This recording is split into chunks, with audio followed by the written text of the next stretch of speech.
chamado Simão. Simão, que nasceu em Betsaida, era irmão de André, filho de Jonas, era casado, tinha um filho e era pescador. Ele era pescador juntamente com seu irmão e com seu pai. Um belo dia Jesus saiu da sinagoga e entrou na casa de Simão. E a sogra de Simão estava com febre. E Jesus impôs as mãos nela ali e curou ela. E essa informação vai ser muito útil na próxima história. E aí Jesus, no outro dia de manhã, saiu para pregar e tinha uma multidão que estava cercando ele ali. E Jesus pediu para Simão para que ele pudesse entrar no bar e se afastar um pouco da margem para que ele pudesse falar com todo mundo. Eu vou pedir para o pessoal só ficar um pouco mais para trás, para o pessoal que veio aqui, eu poder vê-los. Jesus se afastou então da margem, fez a pregação dele e Simão ali do lado só olhando e prestando atenção em tudo que Jesus estava falando. Depois que Jesus terminou de pregar ali, ele pede para Simão pegar as redes dele e jogar elas na água. Ela ali na água, no lago, para que ele pudesse pescar. Simão, né, que já devia estar com uma certa beira de Jesus por ter curado a sua sogra, né? Ele fala, tá, eu vou jogar só porque você pediu, né? Por favor, depois você sai daqui. Simão foi lá e jogou a rede e aquela pesca foi, né, na Bíblia está escrito pesca milagrosa, né, o título dessa passagem. Então veio muito peixe. E eles pegaram e começaram a puxar e tinham muitos e muitos e muitos peixes. Simão ficou muito espantado com aquilo, pediu para Jesus se afastar dele, porque ele não se achava indigno de uma pessoa com tantos poderes estar na presença de um pescador. E Tiago e João também ficaram muito espantados. E Jesus acalmou e tranquilizou eles ali e disseram para eles que a partir daquele momento eles se tornariam pescadores de homens. Então eles voltaram para suas barcas, atracaram elas na margem, largaram tudo, deixaram tudo para trás e começaram a seguir Jesus. Depois que tudo isso aconteceu, Simão continuou ali a caminhar e a seguir com Jesus. Jesus continuou, montou ali a sua equipe, as pessoas que estavam próximas a ele, e Simão passou a ser um discípulo de Jesus. Simão foi o primeiro a perceber que Jesus era muito além de um profeta. Ali no Evangelho de Mateus, capítulo 16, do versículo 18 ao 20, Jesus questiona ali, sentado com seus discípulos ali, conversando, tal, jogando conversa fora. Jesus não jogar conversa fora. Jesus perguntou para os discípulos, o que eles falam de mim, né?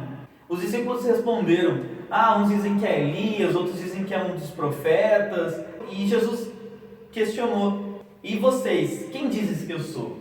E Simão foi o primeiro a reconhecer que Jesus era o Filho de Deus e responde isso para ele, tu és o Filho de Deus. E Jesus, nesse momento, diz, Simão, respondeste bem, a partir de agora será chamado Pedro, e sobre essa pedra edificarei a minha igreja. Acho que é o nome de Pedro, a gente tem. Nossa, Pedro. Só um pedacinho que você já fez.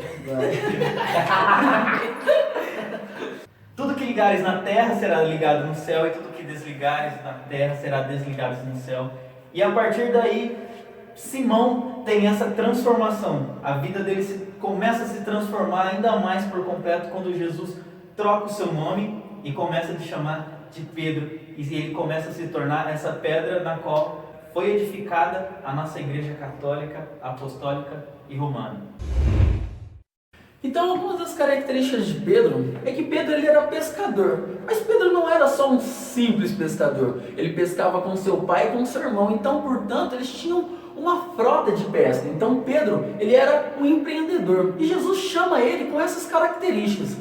Então, no momento da transfiguração, no monte aparecem Elias e Moisés. E Pedro olha para Jesus e fala, Senhor, vamos fazer 3 tendas, uma para ti, uma para Elias e uma para Moisés. Pedro amava Jesus com um amor tão grande que ele queria ficar ali na presença, vendo que aquilo dali era bom. Era como se o céu estivesse ali naquele momento.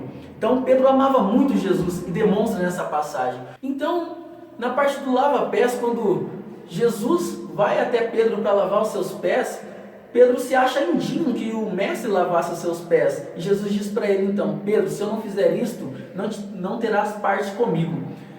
Então Pedro diz para Jesus, então Senhor, me lava de corpo inteiro, mostrando todo o amor que ele tinha e querendo ter toda a parte que cabia a ele ao mestre. Então Pedro pede que queria mergulhar no amor de Jesus, queria senti-lo por todo. E outra das características de Pedro é no momento em que Jesus está para ser crucificado. Então Jesus chega para Pedro e diz: antes que o galo cante, tu me negarás 3 vezes. E Pedro diz que não, porque ama Jesus. E então, quando Jesus é crucificado, os guardas vêm, então Pedro nega Jesus por 3 vezes. Mas, por outro lado, quando Jesus é ressuscitado e Pedro é o primeiro a ver Jesus, Jesus pede que Pedro fale novamente 3 vezes que o ama, para que ele fosse redimido dos seus pecados. Então, mostra um pouquinho dessas características de Pedro. O amor que ele tinha por Jesus, talvez ainda um pouquinho de cabeça dura por dizer para o mestre que não iria fazer uma coisa, mas acaba fazendo, mas o seu coração pertencia a ele. E então é por isso que Jesus entrega as chaves do céu para Pedro, demonstrando que Pedro ia ser a pedra fundamental para a construção do reino dos céus, para que nós pudéssemos chegar até os céus. Outra coisa que mostra um pouco dessa liderança de Pedro é que quando Jesus ressuscita, a Bíblia nos diz que foi Pedro e o discípulo mais amado que correram até o túmulo para ver se o que Maria Madalena tinha dito era verdade. Quando o outro discípulo chega na porta do túmulo, ele não entra. Ele espera Pedro chegar, que tinha ficado para trás. Só depois que Pedro entra, o outro discípulo entra também. Isso mostra um respeito e já mostra que Pedro já era um líder entre os discípulos.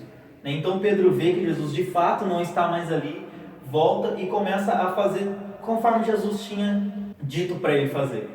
E daí no dia de Pentecostes, quando os discípulos estavam lá naquele lugar fechado, o Espírito Santo veio, meteu o pé na porta e entrou fogo e fumaça e vento e língua e chablau. E aí Pedro já começou, e os discípulos daí começaram a ir pelo mundo e pregar o evangelho, assim como Jesus tinha dito que deveria ter feito. No primeiro discurso de Pedro, na primeira pregação que ele fez ali, ele já converteu 3.000 pessoas. E daí a igreja começou. E daí Pedro já saiu ali na Antioquia, Síria, e já saiu fundando comunidades e foi pregando o evangelho, né, junto depois com Paulo e tal, mas isso aí fica para uma outra história.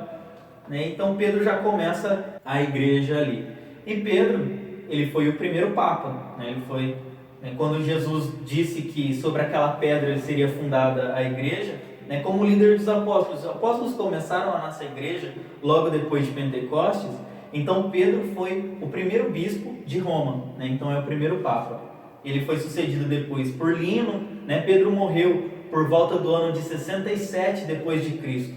Pedro morreu crucificado também, porém, no momento da crucificação, Pedro pediu para que ele fosse crucificado de ponta cabeça, porque ele não queria ser crucificado, ele não se achava digno de ser crucificado da mesma forma que o mestre. Um pouco antes de ser crucificado, Pedro tem uma história, né, de um texto apócrifo, né, que não é oficial da Bíblia, mas a tradição nos conta que Pedro estava com medo de ir para Roma, porque ele sabia que ele ia morrer lá, que ele ia ser crucificado. Então ele estava vindo para outra direção. E no caminho, conta a história que ele encontra Jesus no meio do caminho e pergunta: Jesus, para onde você está indo, né? E Jesus disse: eu estou indo para Roma para ser crucificado de novo. E nesse momento Pedro, ele se lembra que lá atrás, na Santa Ceia, ele disse para Jesus que se fosse preciso ele morreria por Jesus. E nesse momento aquele homem apaixonado, aquele líder, aquela pessoa que estava liderando o início do cristianismo, a qual Jesus tinha confiado as chaves do céu, se entrega completamente, né, e faz a maior demonstração de amor que alguém poderia fazer por Jesus, que é entregando a sua vida completamente a Ele. E daí Pedro morre e a nossa igreja continua. E Pedro, para nós, é sinal de esperança. Porque quando a gente começa a conhecer essas histórias de uma pessoa que foi escolhida por Jesus para ser líder, mas talvez não entendesse ainda do que ele estava sendo líder. Ele recebeu um chamado, mas ele não tinha compreensão de tudo ainda. Ele negou Jesus e teve a oportunidade de ver, né, esse Jesus misericordioso. Daí a esperança de saber que todos nós pecadores, falhos, que às vezes negamos Jesus, temos medo, fugimos. Jesus ainda assim vem e nos dá sempre mais e mais e mais chances para que a gente possa demonstrar esse amor e realmente se encontrar com Ele. E uma das passagens muito bonitas, que uma vez Jesus estava pregando, e Jesus foi um pouco mais duro com as pessoas na sua pregação, exigiu um pouco mais das pessoas, e as pessoas começaram a se afastar de Jesus. Começaram a ir embora e achar que era duro demais aquilo. E Jesus olha para Pedro e pergunta: Pedro, e aí, você não vai embora? Aí Pedro olha para Jesus e diz: Mestre, para onde eu vou? Para onde iremos? E Pedro olha para Jesus e diz: para onde iremos? E Pedro olha para Jesus e diz: para onde iremos, Senhor, se só tu tens palavras de vida eterna?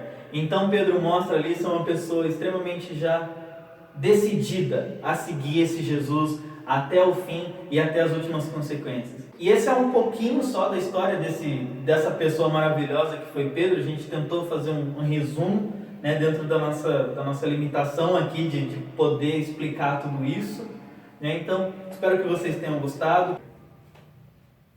Pedro, Tiago, João, aqui. Que bosta vocês mesmos. Gente, eu tenho vergonha.